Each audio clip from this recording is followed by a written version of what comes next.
నేను ఈరోజు చెప్పబోయే కథ ఒక అమ్మాయి గురించి. తన పేరు ఐశ్వర్య. తను ఒక అనాథ. నాకు ఒక బేకరీ ఉండేది. సాయంత్రం అవగానే మిగిలిపోయిన బ్రెడ్ ముక్కలన్నీ అనాథ పిల్లలకు పెట్టేవాడిని.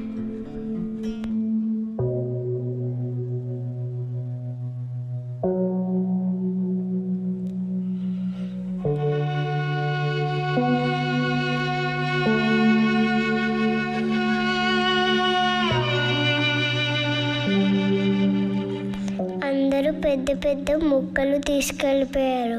మళ్ళీ నాకు చిన్న ముక్కే దొరికింది. అంకుల్, మాలాంటి పేద పిల్లలకి రోజు తినడానికి ఏదో ఒకటి పెడుతున్నారు కదా, మా కడుపు నింపుతున్నందుకు థ్యాంక్స్ అంకుల్. దున్నపోతుల్లాగా పెద్ద పెద్ద ముక్కలు పట్టుకెళ్ళినా కనీసం ఒక్కడు కూడా థ్యాంక్స్ చెప్పలేదే. చిన్న ముక్క దొరికిన అమ్మాయి థ్యాంక్స్ చెప్తుంది. ఇది నిజంగా ఆమె మనసేనా? ఏమో చూద్దాం.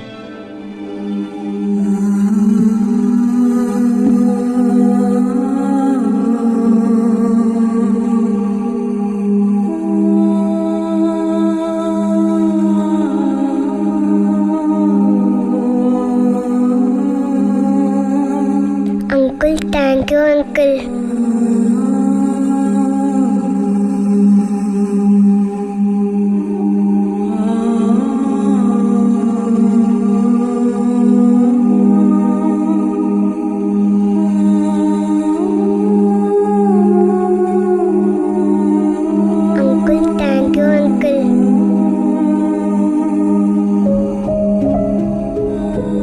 ఇదేంటి గోల్డ్ రింగ్ లాగా ఉంది? పొరపాటున వచ్చిందేమో. అంకుల్కి ఇచ్చేద్దాం. అంకుల్, పొరపాటున మీరు ఇచ్చిన బండ్లో ఈ గోల్డ్ రింగ్ వచ్చింది అంకుల్.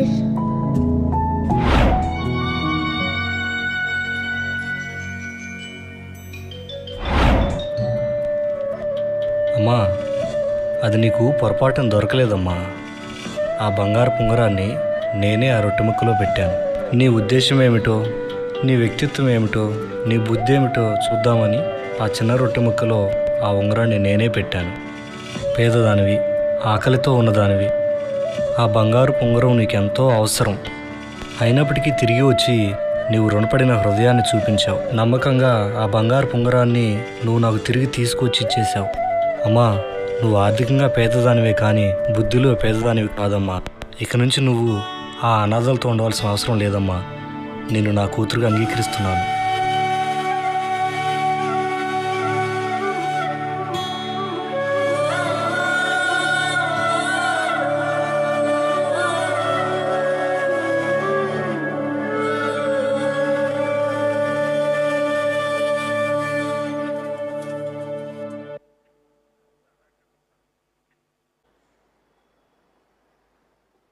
ముఖ్యమంత్రి రేవంత్ రెడ్డి గారు ఈ మహిమోత్సవము దేనికోసం అంటే,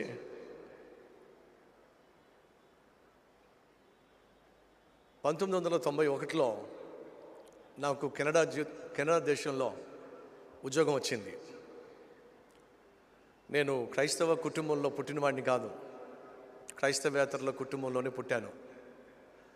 మా పూర్వీకులు సినిమా థియేటర్స్ కలిగి వ్యాపారం చేసుకుంటూ బతికేవాళ్ళు.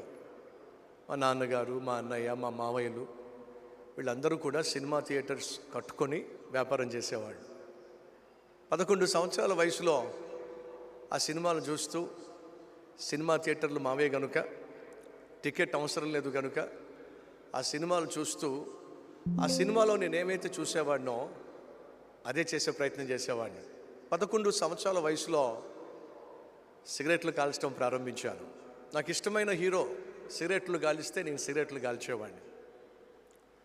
తాను జుట్టు కర్లీ హెయిర్ పెడితే నేను కూడా ప్రత్యేకంగా జుట్టును కర్లీగా మార్చుకోవాలని ప్రయత్నం చేసేవాడిని. కరాటే నేర్చుకొని, మా హీరో కరాటే ఫైట్ చేస్తున్నాడు కాబట్టి నేను కరాటే ఫైట్ చేయాలని 12 సంవత్సరాల వయసులో కరాటే నేర్చుకోవడానికి ప్రయత్నం చేశాను. అలా నేను చూస్తున్న సినిమాల యొక్క ప్రభావం వల్ల ఆఖరికి పేకాటాడడం మొదలుపెట్టాను. డబ్బుల కోసం స్కూల్కి వెళ్ళడం మానేశాను. సొసైటీలో విలువైన కుటుంబంగా ఎంచబడినటువంటి కుటుంబంలో పుట్టిన నేను చదువు సంధ్యలు లేకుండా ఇష్టానుసారంగా జీవిస్తున్నప్పుడు మా అమ్మ ఏడ్చేది. అనేక సందర్భాల్లో నన్ను చూసి, ఒరే నా కడుపున చెడబుట్టావు కదరా అని ఏడ్చేది. ఏ తల్లికైనా ఉండే ఆశ ఏంటంటే కొడుకు బాగా చదువుకోవాలి, ఉన్నత విద్యను అభ్యసించాలి. అందులో అందరికీ తెలిసిన కుటుంబం కనుక నేను చేస్తున్నటువంటి ఈ పనికి మాలిన పనులు చూసి అందరూ మా అమ్మను ప్రశ్నిస్తూ ఉంటే, ఏమిటే కనుక అలాంటి పనికి మాలోని కన్నా చదువు సంధ్యలు లేకుండా తిరుగుతున్నాడు వాడు అని అడుగుతూ ఉంటే మా అమ్మ తట్టుకోలేకపోయేది. నన్ను చూసి, నా జీవితాన్ని చూసి, చెడిపోయిన నన్ను చూసి మా అమ్మ అనేది, రే దేవుడు కూడా నిన్ను బాగు చేయలేడురా, అంతగా చెడిపోయావురా నువ్వు అని చెప్పి వాపోయేది. అటువంటి సమయంలో ఒక సేవకుడు మా గ్రామానికి వచ్చాడు. ఆయన పేరు జైపాల్ గారు. ఎంతగా పాడైపోయినా, ఎంతగా చెడిపోయినా మనిషిని సృష్టించిన యేసుక్రీస్తు పాడైపోయిన వారిని బాగు చేయగలడు. ఒకసారి యేసయ్యకు ప్రార్థన చేసి చూస్తే ఖచ్చితంగా మార్పు వస్తుంది అని ఆయన ప్రకటించారు. మా అమ్మ అంటుంది, ఏ దేవుడు కూడా నిన్ను బాగు చేయలేడురా, అంతగా చెడిపోయావు, పాడైపోయావు అంటుంది. జైపాల్ గారేమో మనిషిని సృష్టించిన దేవుడైన యేసుక్రీస్తు ఎంతగా పాడైపోయినా బాగు చేస్తాడు అని వీధుల్లో సువార్త ప్రకటిస్తున్నప్పుడు మా అమ్మ ఏడుపు చూడలేక ఉన్న చోటే మోకరించి చిన్న ప్రార్థన చేశా. పాడైపోయిన వాళ్ళని బాగు చేస్తావటగా. ఈ ఊర్లో ఎంత పాడైపోయినా అందరికీ తెలుసు. కన్నా తల్లే ఏడుస్తుంది, నేను తన కడుపున చెడబుట్టానని. అసలు పుట్టకున్నా ఉన్నా బాగుండేదని మా అమ్మ ఏడుస్తుంది. నువ్వేదో బాగు చేస్తావటగా, కాబట్టి నన్ను బాగు చేయి. నేను లేచేసరికి పూర్తిగా బాగైపోవాలి. నాకున్న ఆ పనికి మాలిన అలవాట్లు, సిగరెట్లు, ఈ పనికి మాలిన సినిమాలు, ఈ ప్యాకెట్లు, ఇవన్నీ నన్ను విడిచిపెట్టేసేయాలి. చెప్పులు తెగిపోతే చెప్పులు కుట్టేవాడి దగ్గర తీసుకెళ్తాం. బట్టలు చిరిగిపోతే బట్టలు కుట్టేవాడిని వాడి దగ్గర తీసుకెళ్తాం. జీవితం పాడైపోతే ఎవరి దగ్గర తీసుకెళ్ళాలండి? మనిషికి జీవితాన్ని ఇచ్చిన దేవుని దగ్గరకేగా. కాబట్టి ఆ రోజు ప్రార్థన చేశా, మనిషిని సృష్టించిన దేవుడు అట, పాడైపోతే బాగు చేస్తావట, నన్ను బాగు చేయయ్యా. ఏమైందో తెలిసిందండి.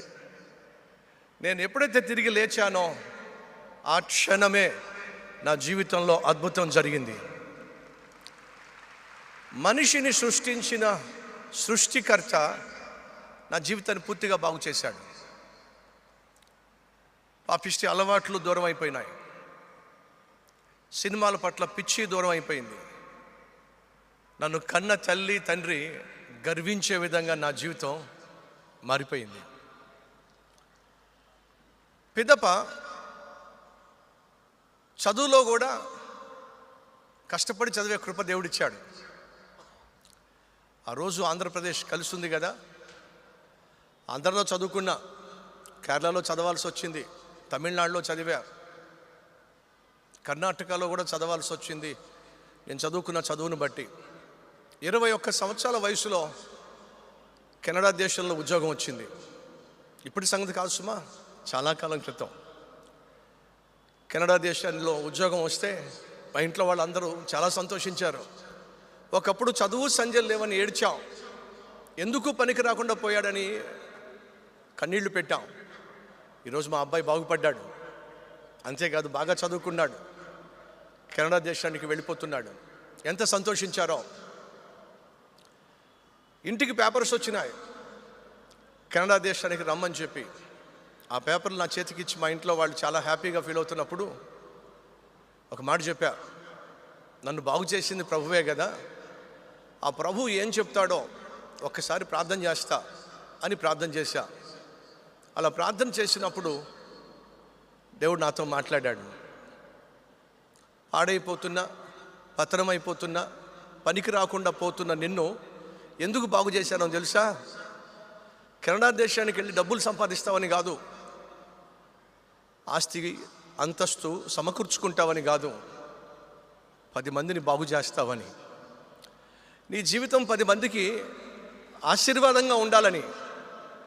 అప్పుడు నేను చెప్పా, అమ్మ నాన్న నాకు జన్మనిచ్చారు కదయ్యా, కష్టపడి పెంచి చదివించారు కదా, వాళ్ళకి ఆశ ఉంటుంది కదా, కొడుకు బాగా చదువుకున్నాడు కాబట్టి విదేశాలకు వెళ్ళి ఉద్యోగం చేయాలని. మరి వాళ్ళ కోరిక నేను నెరవేర్చాలి కదా. ఆ రోజు ప్రభు నాతో మాట్లాడాడు, మీ అమ్మ నాన్న నీకు జన్మనిచ్చారు, మరి నేనైతే నీకోసం ప్రాణమే ఇచ్చాను. ప్రాణం ఇచ్చిన నా మాట వింటావో, జన్మనిచ్చిన అమ్మ మాట వింటావో తీర్మానం తీసుకో. ప్రాణం ఇచ్చాడు అన్నప్పుడు మీలో కొంతమందికి అర్థం కాకపోవచ్చు. వాళ్ళ నాన్నకు 2 కొడుకులు, ఒకడేమో భక్తిపరుడు, రెండో వాడేమో దొంగతనాలు చేయడం ప్రారంభించాడు. 2 కవల పిల్లలు. వాళ్ళ నాన్న పెద్దోడిని పిలిచి, ఒరే నువ్వు నా మాట విని మంచివాడిలాగా మంచి పేరు సంపాదించావు, కానీ ఆ చిన్నోడేమో ఇష్టానుసారంగా జీవిస్తూ దొంగతనాలు చేస్తూ ఉన్నాడురా, ఎప్పుడు పోలీసులు దొరికిపోతాడో, ఎప్పుడు జైలుకి వెళ్తాడో అనే బాధగా ఉంది, భయంగా ఉంది. చచ్చిపోతూ తమ్ముని చేతిని అన్న చేతిలో పెట్టి చచ్చిపోయాడు. నాన్న చచ్చిపోయినా సరే తమ్ముడు మనసు మారలా, ఇష్టానుసారంగానే జీవిస్తూ వచ్చాడు. ఒకరోజు దొంగతనం చేస్తూ దొరికిపోయాడు. ఆ ఇంట్లో ఉన్న వాళ్ళు అతన్ని పట్టి పోలీసులకు అప్పగించాలనుకుంటున్నప్పుడు తప్పించుకునే ప్రయత్నంలో తన దగ్గర ఉన్న కత్తితో పొడి చేశాడు. 2 చచ్చిపోయారు. రక్తంతో నిండిపోయినటువంటి వస్త్రం తప్పించుకోవాలని చెప్పి గబగబా ఇంటికి వచ్చేసాడు. అక్కడ అన్నయ్య ఉన్నాడు. చెప్పా కదా వీళ్ళిద్దరు కవలలు అని చెప్పి. ఏంట్రా రక్తం, ఏంటి చేతిలో కత్తి ఏమిటి, ఏం జరిగింది? అన్నయ్య దొంగతనం చేస్తూ నేను దొరికిపోయాను. వాళ్ళు నన్ను పట్టుకోవాలని ప్రయత్నం చేస్తున్నప్పుడు తప్పించుకునే ప్రయత్నంలో వాళ్ళని పొడి చేశాను.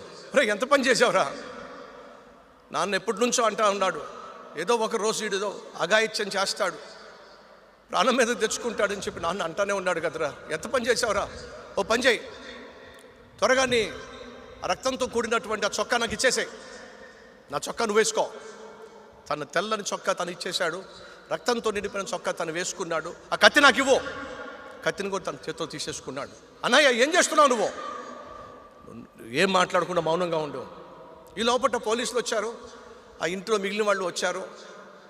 తలుపు తెరిచేసరికి అన్నయ్య చేతిలో కత్తి ఉంది, ఒంటి నిండా రక్తం ఉంది.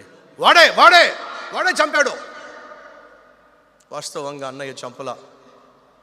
చేతిలో కత్తి, వస్త్రం మీద ఉన్నటువంటి రక్తం చూసి వాడే అని చెప్పని అతన్నే పట్టుకెళ్ళిపోయారు. అన్నయ్య నువ్వేం చేస్తున్నావు అన్నయ్య ఏంటన్నయ్య ఇది? ఒరే నువ్వు మౌనంగా ఉండు, ఏం మాట్లాడద్దు. అన్నయ్యని తీసుకెళ్లారు. ఆఖరికి ఉరి శిక్ష పడింది. ఉరి కంబం ఎక్కుతున్నప్పుడు అడిగారు, నీకు ఏదైనా కోరిక ఉందా అని చెప్పి. అప్పుడు ఒక్కసారి మా తమ్ముడితో మాట్లాడాలని ఆశపడుతున్నాను.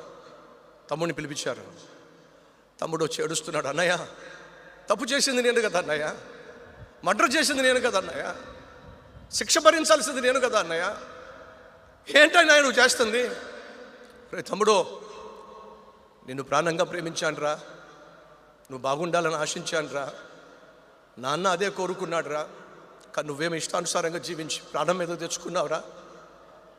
నేను ప్రాణంగా ప్రేమించిన నువ్వు నా కళ్ళ ముందు చచ్చిపోవడం నేను ఇష్టపడలేదు కాబట్టే, రే తమ్ముడు నీకోసం నేను చచ్చిపోతున్నాను రా. నువ్వు చచ్చిపోవాల్సిన స్థానంలో నీకోసం నేను చచ్చిపోతున్నాను రా. నాకు ఒక మాట ఇస్తావా? ఏంటన్నయ్య? నీకోసం నేను చచ్చిపోతున్నాను కాబట్టి నా స్థానంలో ఒక మంచివాడిగా 10 మందికి మేలుకరంగా ఆదర్శంగా జీవిస్తానని మాట ఎవరా? ఆ రోజు తమ్ముడు మాట ఇచ్చాడు. అన్నయ్య నా స్థానంలో నువ్వు చచ్చిపోతున్నావు, ఇక నుంచి నీ స్థానంలో నేను జీవిస్తాను అన్నయ్య, నీ వల్లే నేను జీవిస్తాను అన్నయ్య అని చెప్పి ఆ రోజు తమ్ముడు తీర్మానం తీసుకున్నాడండి. ఎగ్జాక్ట్గా 2000 సంవత్సరాల క్రితం ఇదే జరిగింది. మనిషి ఇష్టానుసారంగా జీవించి కష్టాలు కొని తెచ్చుకొని శాంతి సమాధానం పోగొట్టుకొని మనిషిని సృష్టించిన దేవుడితో సత్సంబంధాన్ని పోగొట్టుకొని అన్యాయానికి, అక్రమానికి, అధర్మానికి, అవినీతికి బానిసై భ్రష్టుడైపోతున్నప్పుడు, శిక్షగా నరకానికి వెళుతున్నప్పుడు మనిషి నాశనం కాకూడదని చెప్పి దేవుడే దిగొచ్చాడు. మనిషి చేసిన తప్పులను బట్టి మనిషికి రావాల్సిన శిక్ష అంతా కూడా తన మీదే వేసుకునే ప్రయత్నం చేశాడు. మనిషి చేతులతో తప్పు చేశాడు. మనిషి కోసం ఈ భూమి మీదకి వచ్చినటువంటి లోకరక్షకుడు, సర్వ సృష్టికర్త అయిన యేసుక్రీస్తు ఆ మనిషి స్థానంలో తాను మరణించాడు. కారణం తెలుసా? మనిషి బ్రతకాలని, బ్రతికే మనిషి నీతిగా బ్రతకాలని, యథార్థంగా బ్రతకాలని. ఆ రోజు దేవుడు నాతో మాట్లాడాడు. అమ్మా నాన్న మాట వింటావో, నీ కోసం ప్రాణం పెట్టిన నా మాట వింటావో? అదే మాట వెళ్ళి చెప్పా. పనికి రాకుండా పోతున్నను బాగు చేసింది ప్రభువే కదా. ఆ ప్రభువు చెప్తున్నాడు, 10 మందికి నేను ప్రభు ప్రేమను పంచాలని, 10 మంది బాగుపడే విధంగా నా జీవితం ఉండాలని, ఆయన సేవ చేయాలని తీర్మానం తీసుకున్నానమ్మా నాన్న అని చెప్తే వాళ్ళు చాలా బాధపడ్డారు. ఒరే, ఈ బైబిల్ పట్టుకుంటే ఇది నిన్ను పోషిస్తుందా? నీ అవసరాలు తీరుస్తుందా?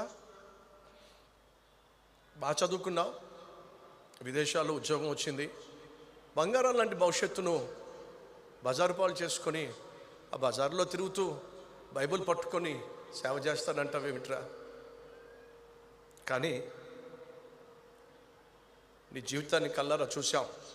నువ్వు ఎంతగా పాడైపోయావో చూసాం, ఎలా బాగుపడ్డావో చూసాం. 10 మందిని బాగు చేయాలని చెప్పి ఒక మంచి నిర్ణయం తీసుకున్నావు. నీ నిర్ణయాన్ని కాదనలేకపోతున్నావు అని చెప్పారు. ఆ రోజు ఈ ఒక్క బైబిల్తోనే హైదరాబాద్ పట్టణానికి నేను వచ్చాను. ఏ బైబిల్ని నేను నమ్మానో, ఏ బైబిల్లో ఉన్నటువంటి దేవుని యొక్క ప్రేమను ప్రకటించాలని ఆశించానో, ఆ బైబిలే ఇదిగో ఇంత పెద్ద కుటుంబాన్ని నాకు ఇచ్చింది.